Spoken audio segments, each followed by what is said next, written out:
আজকে আপনাদের সামনে কিছু কথা বলবো আমাদের মুসলিম বিশ্ব নিয়ে। দেখেন আমরা মুসলিমরা কতটা ভালো আর কতটা খারাপ আজকে আপনাদের সামনে কিছু বিস্তারিত করে পারবো। যার জন্য কয়েল মানে 5 মিনিট হয় আর কি আইছিল একটু কথা বলতে। এই দেখেন ওই সৌদি মধ্যপ্রাচ্যে যে মুসলিম কান্ট্রি গুলো আছে আমার ফিলিস্তিনবাসী মার খায়, অথচ মধ্যপ্রাচ্যের মুসলিম কান্ট্রিরা এরা প্রতিবাদ না করিয়া ওই ইসরায়েলের সাথে পাঁচ আট নেতানিয়াহুর গোপনে আঘাত করে। আর এদিকে ইরান কয় লাগা ফিলিস্তিন কয় লাগা আমরা আছি।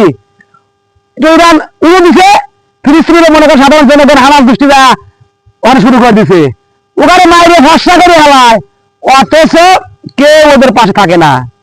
ভাই একটা কথা কি, অনেক সময় অনেকে বলে আল্লাহ তোমার আবাবিল পাখি ফিলিস্তিনবাসীর জন্য পাঠাইয়া দাও। আবাবিল পাখি যদি ফিলিস্তিনবাসীর জন্য পাঠায় তাহলে কি ওই শুধু ইসরায়েলেই পড়বো? বুঝে দেন না। কিছু ওই আশেপাশে যে রাষ্ট্রগুলো আছে বেঈমান নামদারি মুসলমান ওদের উপরে আগে পড়বে, কারণ ফিলিস্তিন মার খায়, গোটা বিশ্ব চুপ, গোটা বিশ্বের মহিলা এনে দেখা দিচ্ছে নেতানিয়াহু। আজ কোথায় যে আমেরিকা বলে মানবতা কল্যাণে কাজ করি, বিভিন্ন সংগঠন বলে মানবতা কল্যাণে কাজ করি, ওআইসি বলে মানবতা কল্যাণে কাজ করি, কোথায় তোর মানবতা?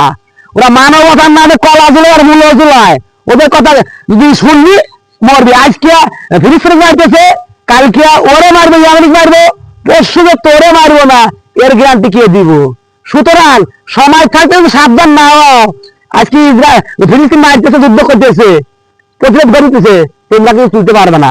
সুতরাং ওই ইসরায়েলের বিরুদ্ধে কঠিন ভাবে দাঁড়ানো লাগবো, না হলে পারে রক্ষা নাই।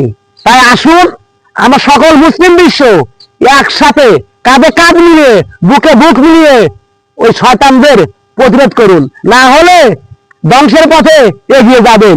এটাই ভবিষ্যৎ বিধান করা যাচ্ছে।